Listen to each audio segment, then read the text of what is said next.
So to provide some context for our discussion today, I'd like to tell you a story. And to tell that story, I'd like you to travel back in time with me. The time before we had our cell phones and our email and our laptops and our Facebook. Back to December of 1982. For a refresher for those of us who weren't alive, in December of 1982, that was when Michael Jackson released the album Thriller. Dustin Hoffman dressed in drag in the movie Tootsie, which was #1 at the box office. Personally, I was a freshman in college. I was at least alive kicking at that point. But about 60 miles from here, a woman named Mary Lou Dinalo was working as a frame attendant for New Jersey Bell at their central switching office in Rochelle Park, New Jersey. The tools of her trade were a soldering iron and a telephone handset. This was back in the day when a new telephone line was connected. Someone had to literally solder a copper wire onto the frame and then test it to make sure that it worked. It wasn't glamorous work. It didn't pay very well.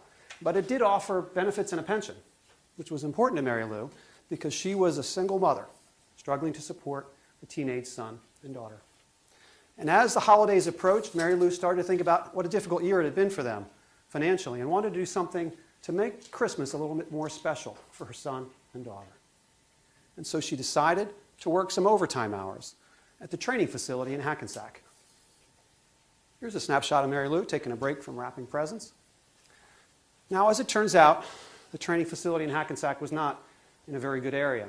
In fact, one of her colleagues had been mugged walking down the alley to the parking lot behind the building just a few weeks before. And so she was a little nervous and apprehensive about working this overtime shift. But she said she wanted to put those fears aside and again wanted to make Christmas a little bit more special. And so after her shift in Rochelle Park, she headed for Hackensack. The first night was smooth sailing. No problems at all. She enjoyed meeting new people, made it to her car without any trouble. On the drive home, she even started to make a mental list of some of the gifts she might be able to afford if she just worked a few more overtime hours. The second night, however, was entirely different. As she entered the alley, she noticed there were two men standing at the other end in the shadows. And this made her nervous, but again, she decided to put her fears aside, maybe just keep her head down, avoid eye contact, and hopefully she'd get to her car without incident the way she had the night before. About halfway down the alley, she noticed two men had entered it and were walking very quickly toward her. And for reasons that she couldn't explain, she felt certain they were going to attack her. She felt panic sweep over her. Her plan to avoid eye contact went right out the window. Her eyes instinctively became focused on their faces, trying to make out their shape and expression. And then when the men were about 10 feet away from her, she could feel a scream welling up from within inside her. And then her full-throttle brain recognized something familiar, but before she had a moment to think, the words, "Hi, Frank," came out of her mouth, and the two men stopped, dead in their tracks. Now, Frank Passarella had been a pretty nice kid when he was younger. Mary Lou actually knew his mom, Jean. Her son, Stephen, had gone to school with him. But in high school, he developed a drug habit. And after graduation, without a job, he began stealing to support that habit. Gotten so bad that his parents actually put a deadbolt lock on their bedroom door so he wouldn't sell any more of their valuables. Now, Frank was stunned and embarrassed and managed to mutter, "Hi, Mrs. Dinalo," and shuffled by with his would-be partner in crime.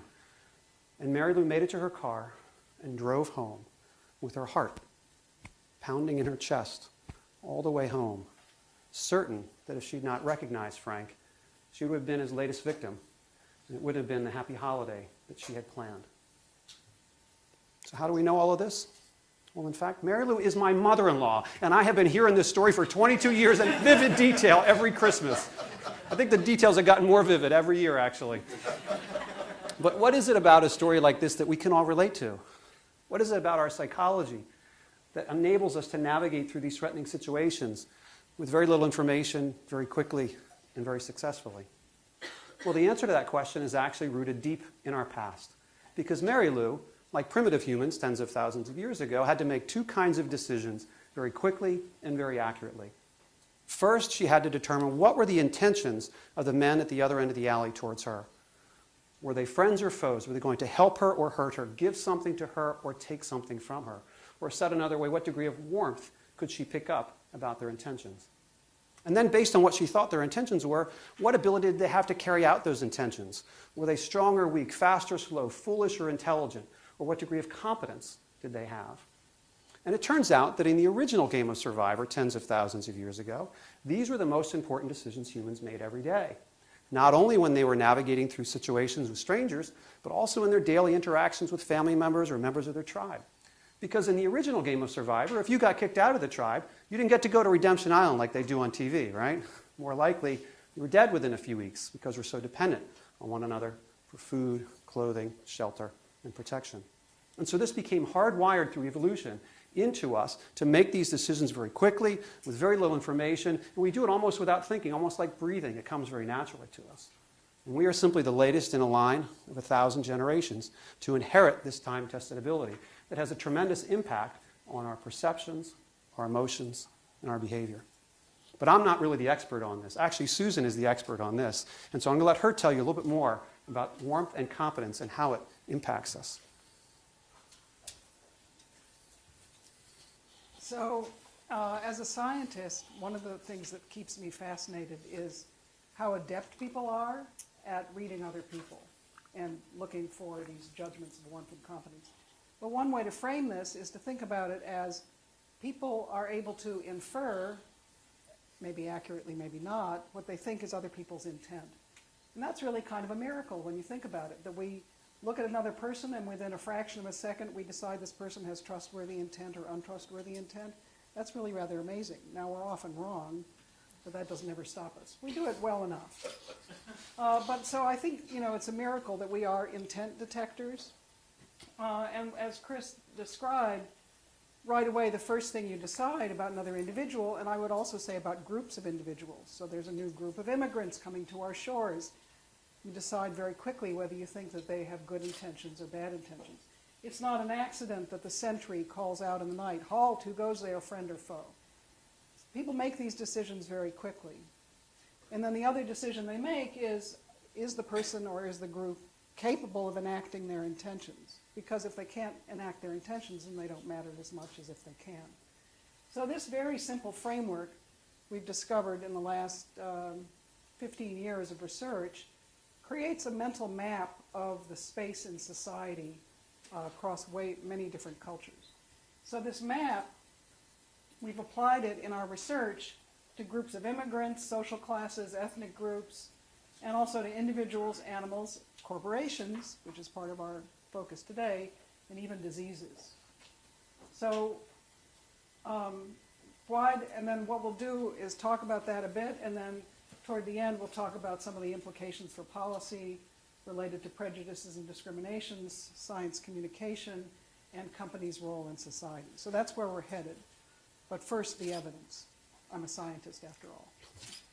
Okay, so when people are detecting groups' intent, they are in effect creating a four-part space. And in the low part of the space, groups that are perceived, and this is perceived, it's not accurate. It just says what people report to us is perceived in society, is that poor people and homeless people and immigrants, especially undocumented immigrants, are seen as having untrustworthy intentions and also seen as having low competence. That combination leads people to report that people in society react with disgust to those groups. So that's a really bad place to be because disgust is something you can direct at a thing as well as a person, and so it's kind of a dehumanizing emotion.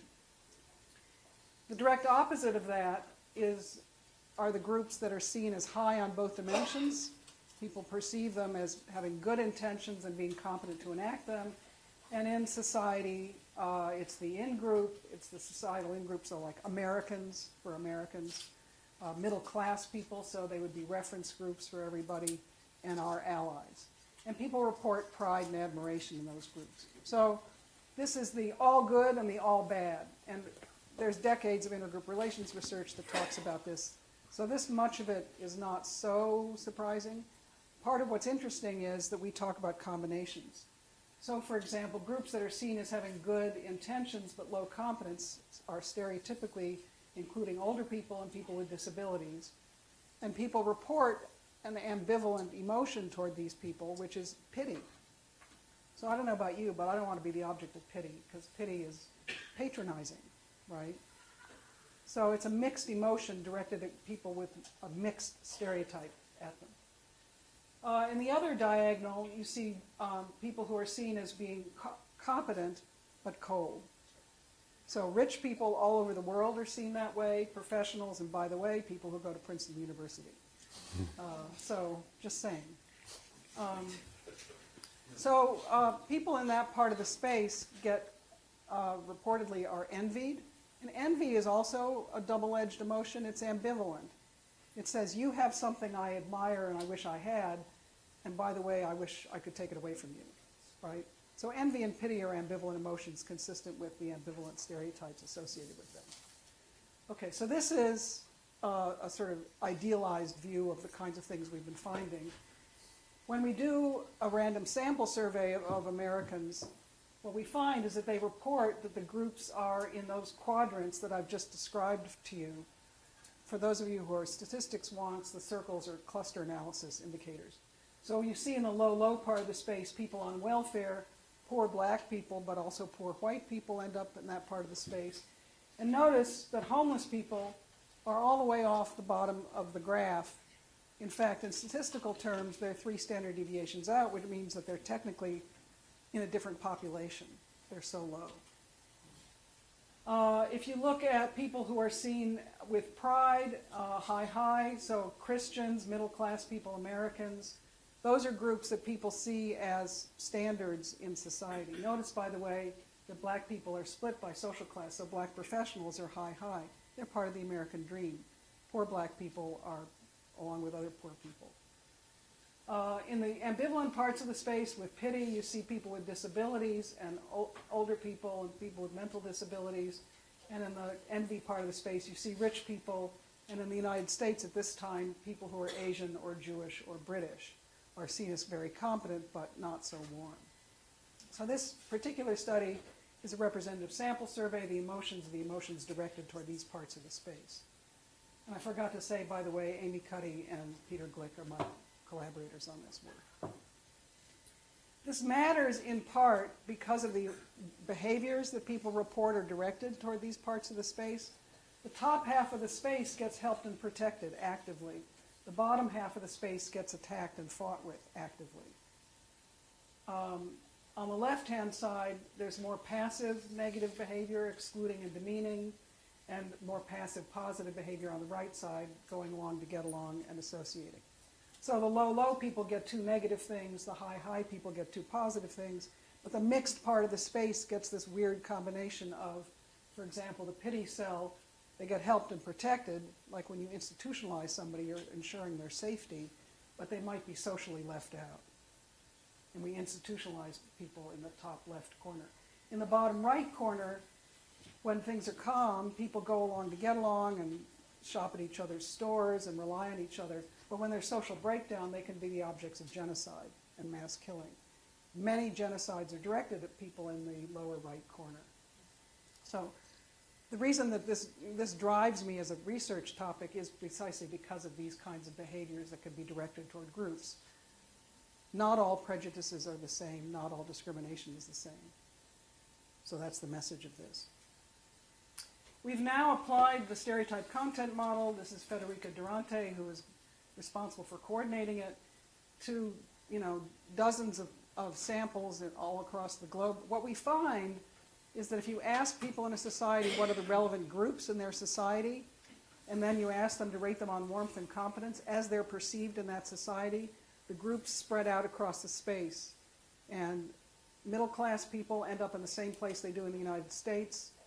Rich people end up in the same place, poor people end up in the same place, and older people end up in the same place. That much is constant across countries. The rest of it varies more depending on the local conditions. But this is encouraging to me just because it seems cautiously like this might be a universal phenomenon. It's not just an American political correctness thing or multiculturalism or something like that, because it's across all these different countries. There are some cultural variations in East Asia and also in some high conflict Middle Eastern countries that I can talk about later if you want. In fact, I'm going to talk about it later at peers, so if you want the comparative data, come again. Okay, so maybe it's universal, it's across US samples, convenience samples and representative samples. The across each country's own groups over time, so it's not a modern invention. There's a study that Federica Durante did of Italian Fascists magazine about groups, and she found the same parts of the space even back then. And we've seen it in American students since Katz and Braley. There have been stereotyping studies done at Princeton ever since 1933, and you can code them in the same way by this warmth and confidence space.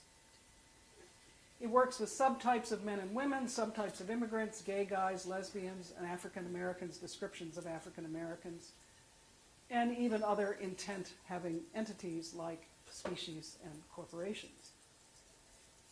So here's animals. Who's just like us? Our dogs and cats and horses. Who's sort of slimy and disgusting? Lizards and snakes and vermin, right?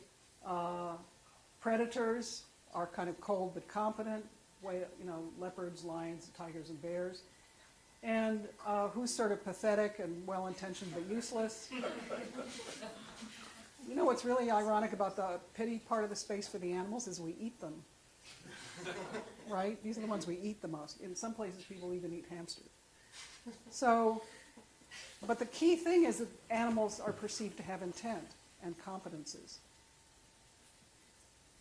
So here's another one. I'm putting this up mainly just to show you that it works with different, I'm going to come back to this later, but it works with different samples of folks, that is, groups.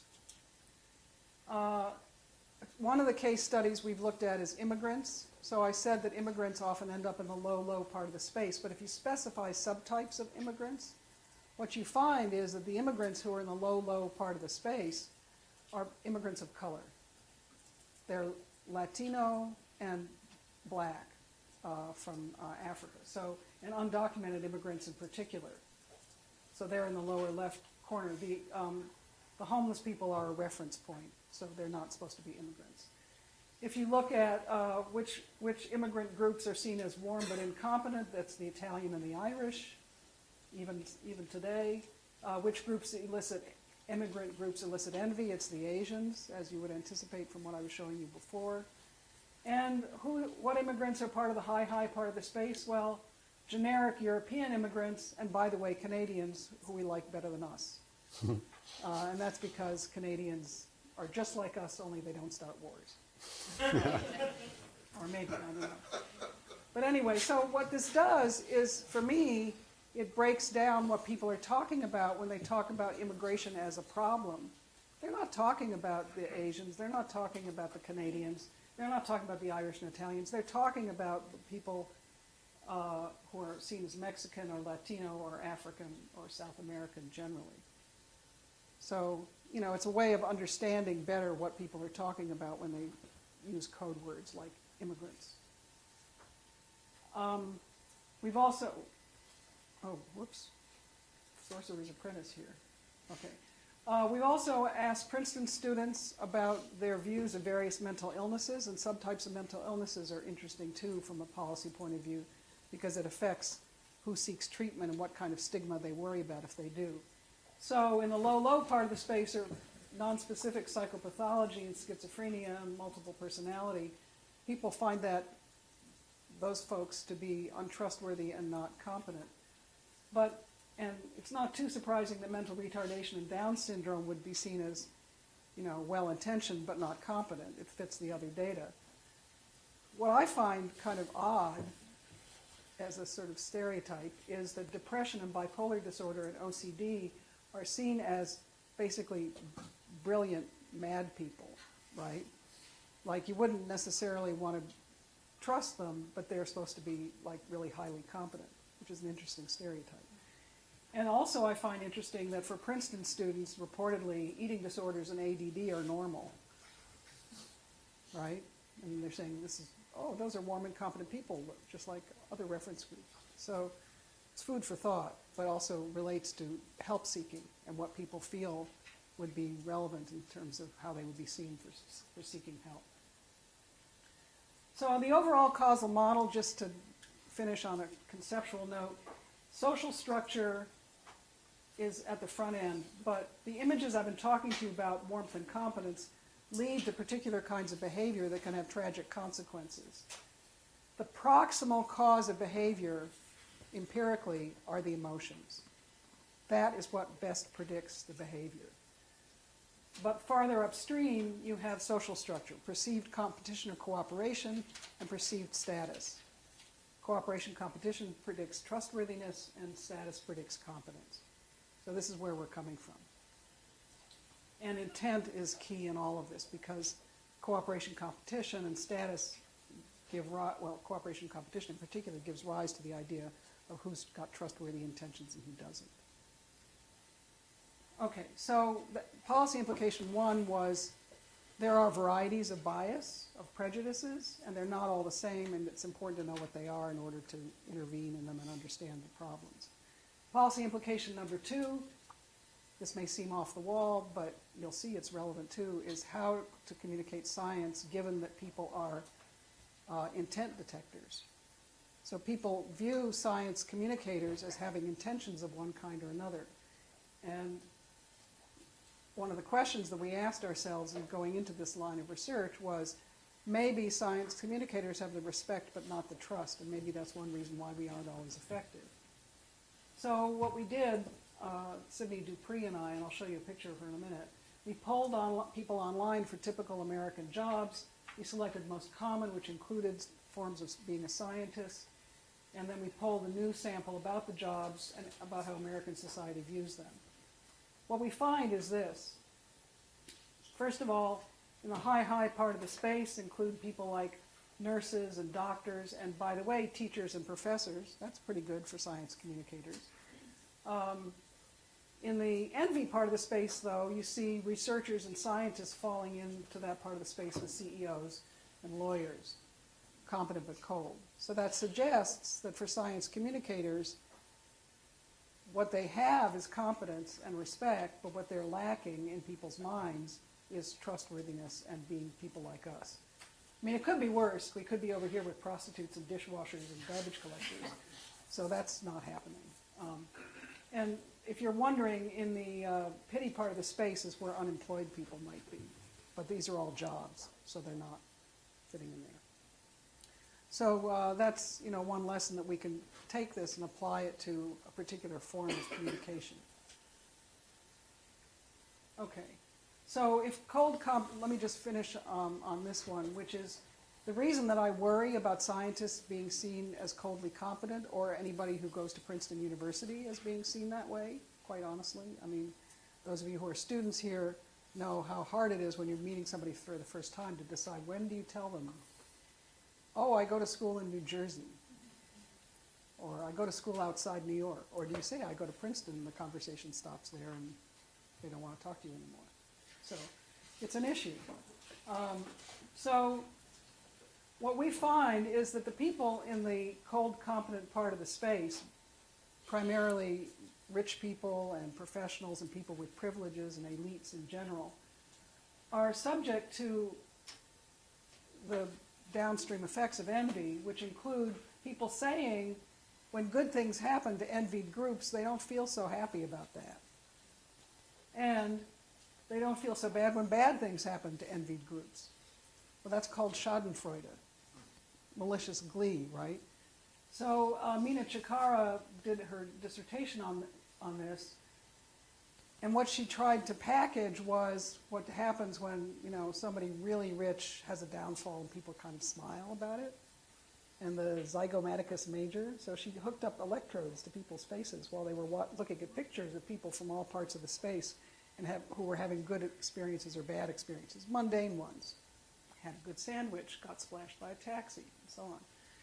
And what she found was that for most groups, the positive events more than the negative events make people smile a little bit, you know, just a little bit. The muscles there start to activate, ready to smile, except for the envied groups.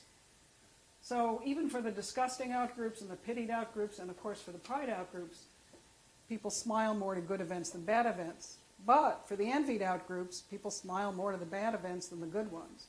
That's schadenfreude, right?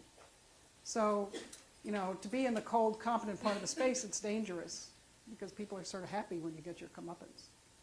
It's worth thinking about.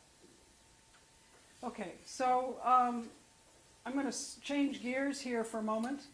So this is a way of handing it back off to Chris. So you see in there with the scientists and the researchers are also accountants and CEOs and lawyers in the envy part of the space.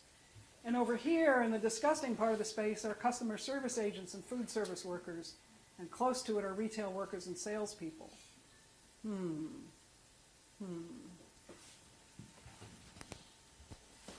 So how do we get to brands and companies? Thank you, Susan.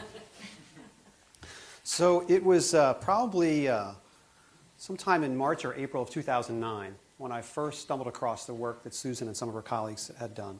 And I was at my office late at night one night and kind of finally made it to the bottom of my inbox on my desk. And to kind of clear my head and catch my breath, I was flipping through an issue of Harvard Business Review, and I caught an article that caught my attention. It was called, "Just Because I'm Nice, Don't Assume I'm Dumb." And it was written by Amy Cuddy, one of Susan's proteges. And it talked about these stereotypes that we have in the workplace. Sometimes we assume that people who are very friendly and affable and approachable, that may be compensating for a lack of competence, and so we make an assumption there. Or sometimes we make a similar and reverse assumption that because someone who is cold and unfriendly and difficult to approach, we may assume that maybe they're getting away with that because they're more competent. And so I thought that was interesting, and it kind of stuck in my mind. And it wasn't until about a year later when I had started my own consulting firm, and I was reading further about Susan's work in Trends in Cognitive Science. It really kind of laid out the entire model and how this all had been pieced together through research like she described. And I said, wow, if this is guiding our perceptions and our behavior so much, and stereotypes and biases and all these other spaces, how could it not be impacting us as customers? I spent my career in sales and marketing, doing a lot of research. I'd never come across this model. So how could this be so powerful and be so significant in what we do? And I never heard of this. And so I dug into it and thought more about it. And by May, I think it was, I got up the nerve to look up Susan online, and I sent her an email. It said, "I've become a fan of your work. I have an idea to run by you. And would you be interested to talk about it?" And she was nice enough to respond.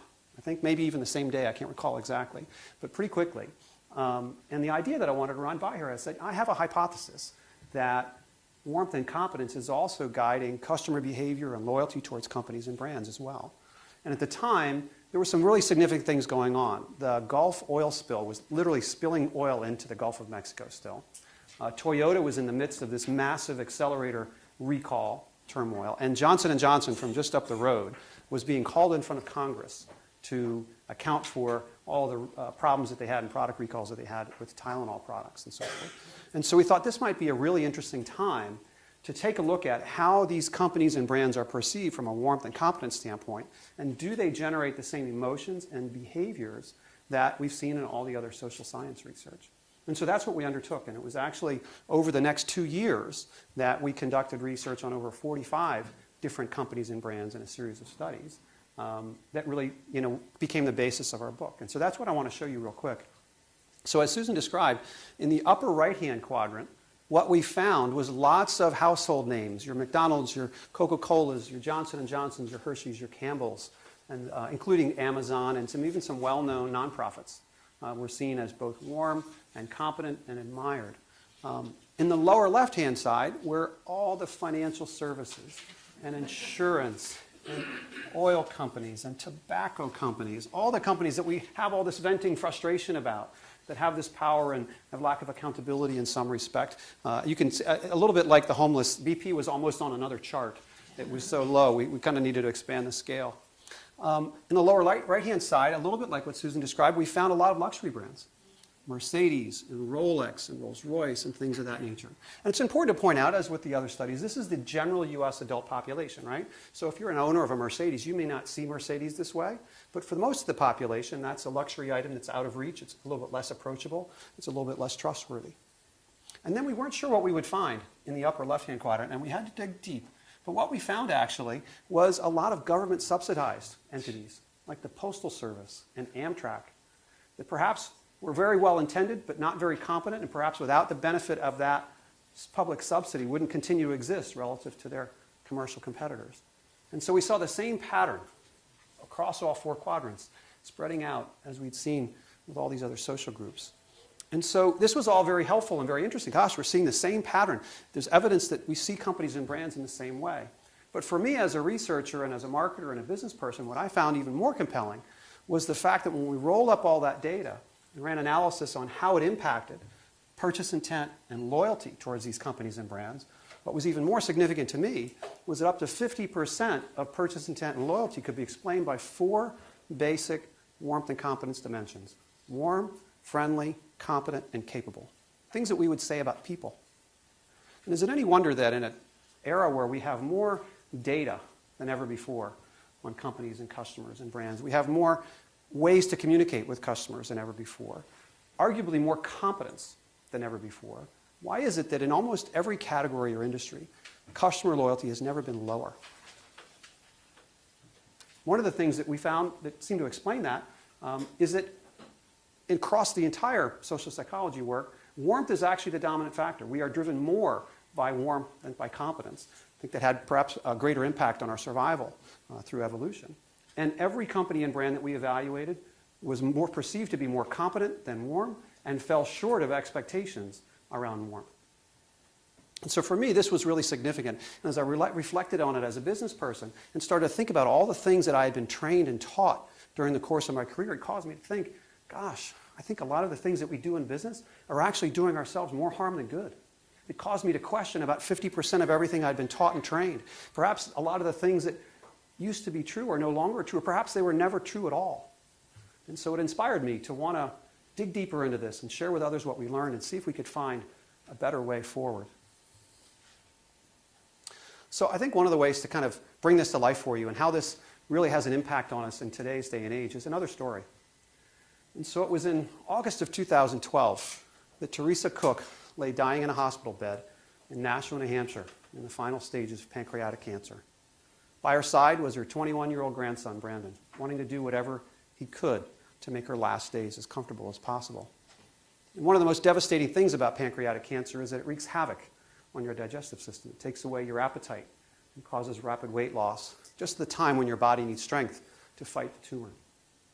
And so Brandon was trying to get his grandmother to eat something. And she was resisting. She says, "This hospital food is awful. I want no part of it." But he was unrelenting and stuck after her. And she said, "Well, there is one thing. If you could get me my favorite food, I'd give that a try." He said, "No problem, grandmother. What is it? I'll be happy to get it for you." She said, "Well, how about a bowl of clam chowder in a bread bowl from the Panera Bread shop?"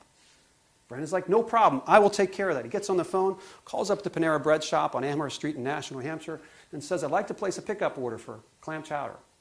And there was a pause on the line. And there was a response, "I'm sorry, there's a problem. During the summer, we only make clam chowder on Friday. Can you check back with us on Friday?" And Brandon says, "No, you got to understand, my grandmother may not be with us on Friday. She's very ill. We need to get some food into her."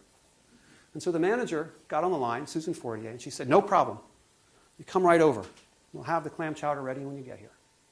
And it was ready when Brandon got there. And in addition, Susan had put together a box of cookies for Brandon. And she said, "There's no charge. Just let us know how your grandmother's doing. And if you need more clam chowder, we'll be here for you."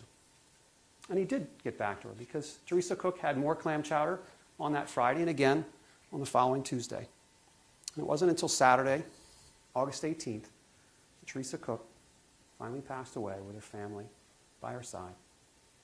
It was just another week. It was just a bowl of clam chowder. But for Brandon and his grandmother, it was a matter of life and death, one that they would never forget. And it turns out that there are a lot of other people that will never forget as well.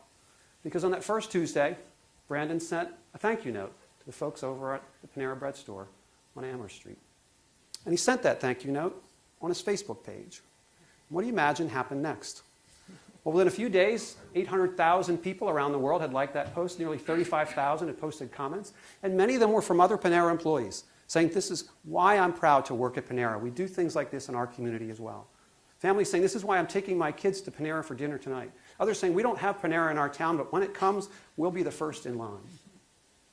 What accounts for this tremendous outpouring of emotion? Was it the quality of the clam chowder?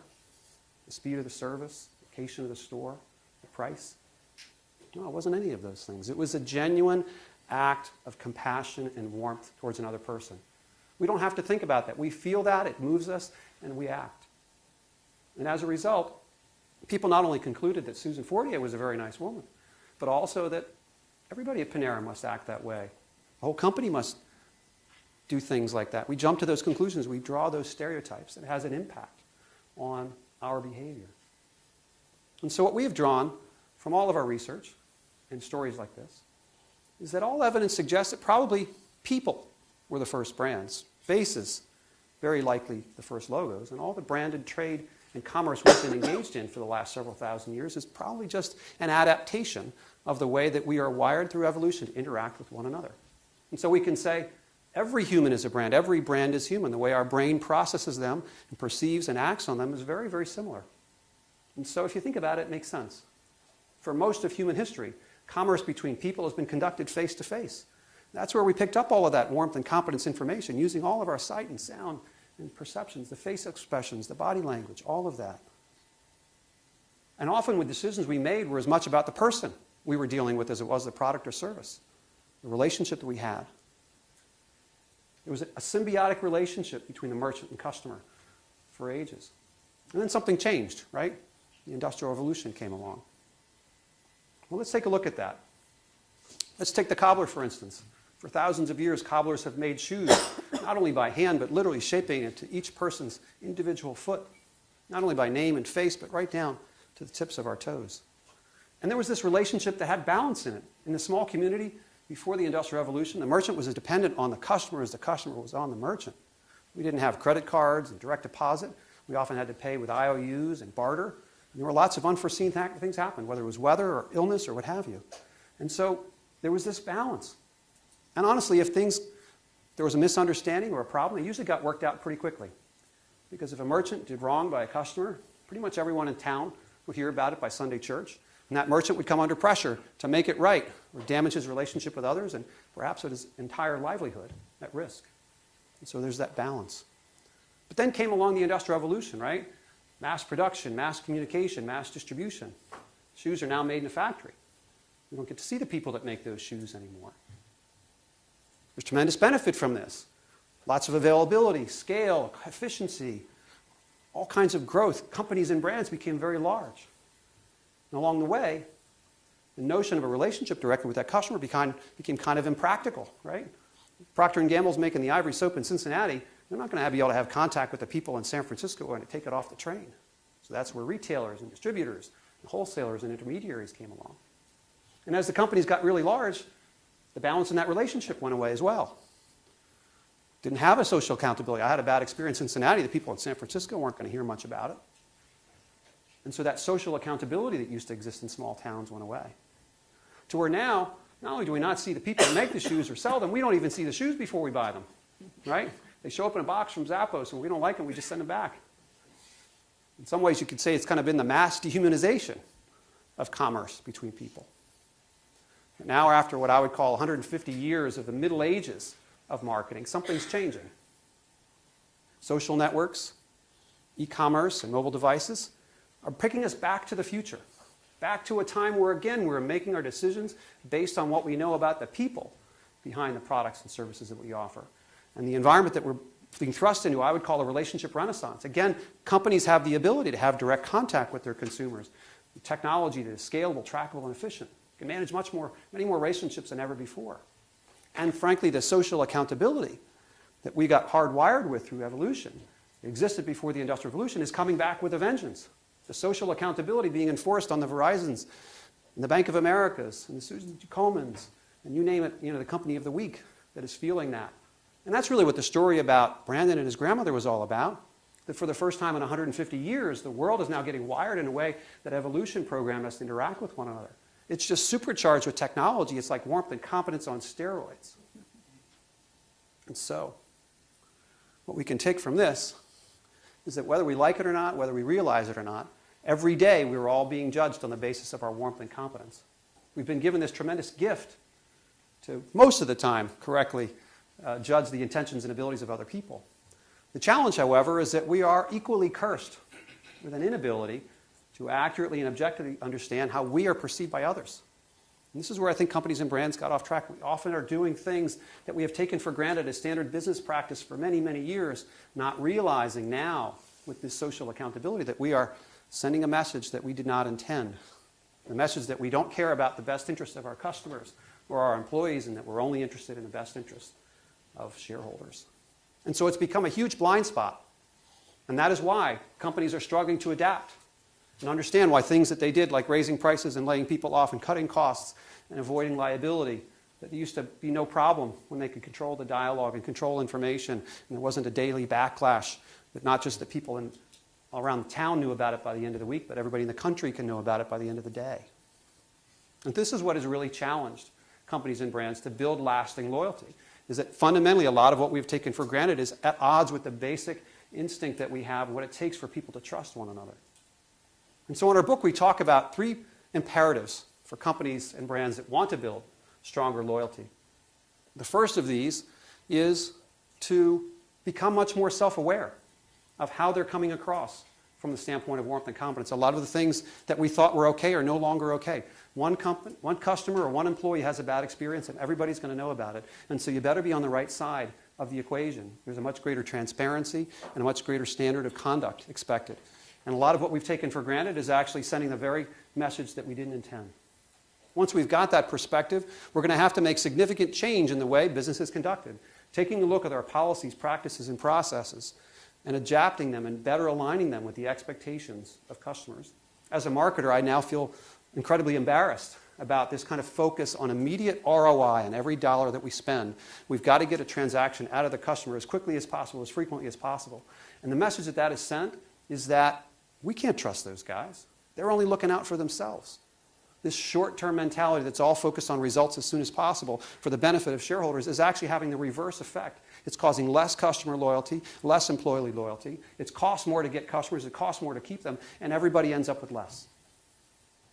But at the root of this has really been this notion of what have been our priorities. The sad fact of the matter is that maximizing shareholder value in the short term, especially when it's at the expense of customers and employees, is not an intention that's worth much loyalty. It's not going to be able to be sustained either. And in many cases, by putting shareholders first, shareholders end up with less in the long run because the loyalty goes away, the costs go up, and the profits go down. And so this is kind of in a nutshell some of what we have found through our research and in our book. And we think that it has application and implication not only for how businesses can do things better and leave the world a better place, but also lots of public policy implications as well. And so that's where I'm going to turn it back to Susan to get us started on some of those. So just very briefly, because I've already said what this was. Oh, oops. Okay. So I would say one policy implication from the part of the data that I presented is that prejudices are plural, and you have to pay attention if you're in charge of a group of people, which include people of various kinds. What you might see as being a bias isn't just I hate them. It's not that simple. It might be I respect them, but I don't like them, or I like them, but I don't respect them. So that's important to know and recognize there'll be different things directed at people. For science communicators, we have to communicate our science with worthy intentions. It's not just a matter of being competent at what you do and knowing your stuff. It's a matter also of conveying trustworthy intentions. Chris? Yeah, so one of the other public policy topics that's been in the news a lot lately is minimum wage and a living wage and things of that nature. And as I reflect on everything I've learned working with Susan over the last few years, it occurs to me, and actually a lot of the research we've done on, say, bricks and mortar retailers versus e-commerce retailers. E-commerce retailers are seen as more competent but less warm, and that in many cases the warmth and loyalty that customers build to a retailer is best started in a bricks and mortar location where there's human contact. And it caused me to think that for all those businesses that still have employees that interact directly with customers, whether it's restaurants or retailers or other service providers, it's actually a huge opportunity. Right? We've got this asset that is probably a very large part of their revenue or their cost. And how are we using it? We're paying the people the least amount of money possible. We're trying to make them focused only on the marginal tasks. We are not empowering them to initiate and remember and build relationships with customers in the way that we saw at Panera Bread. And it's a wasted opportunity, right? This tremendous resource. Really, we don't become loyal to companies and brands. We become loyal to what we believe we know about the people at those companies and brands. That's how we're wired. We feel loyalty and trust towards people. And here we've got these people that we're paying the minimum wage, and we're not leveraging them for the tremendous advantage and opportunity that exists to make a difference, not only in their lives, but in the lives of other people. So for me, I think that's one of the implications. How are we appreciating and compensating them? In addition, it kind of begs the question as to whether, this notion of securities and exchange laws that now requires by law public companies to maximize shareholder value. It doesn't say in what timing, but the interpretation certainly lately has been as soon as possible on a quarterly basis, pull things forward from the future, get as much as we can now. And there's a lot of evidence to suggest that's actually not good for business or society. Michael Porter, one of the landmark professors from Harvard who wrote the original competitive strategy text, came out with an article last year talking about the need to have a shared value model. That a lot of this maximized shareholder value approach has been extracting values from society and shifting costs and risk to society, and that we need to have balance in those priorities. And so I think it begs the question as to whether there should be a look at some of those securities exchange laws as to whether the other stakeholders of corporations, in addition to shareholders, like employees and customers, should be equally protected. Not that shareholders don't deserve a return, they do, but not at the expense of other stakeholders. And then, perhaps also this notion, I kind of feel like, gosh, I didn't learn about warmth and competence until I was in my 40s. What could I have done differently if I knew more about this? What would my sons, who are all teenagers now, how could they live their lives differently if they were more aware of these perceptions and stereotypes and biases? How might we all benefit from that? Is that an opportunity from an education standpoint? But as you've listened to this, perhaps there are others as well that you can think of, and we thought this might be a good jumping off point for taking your questions. So I hope this is helpful. Thank you. Thank you.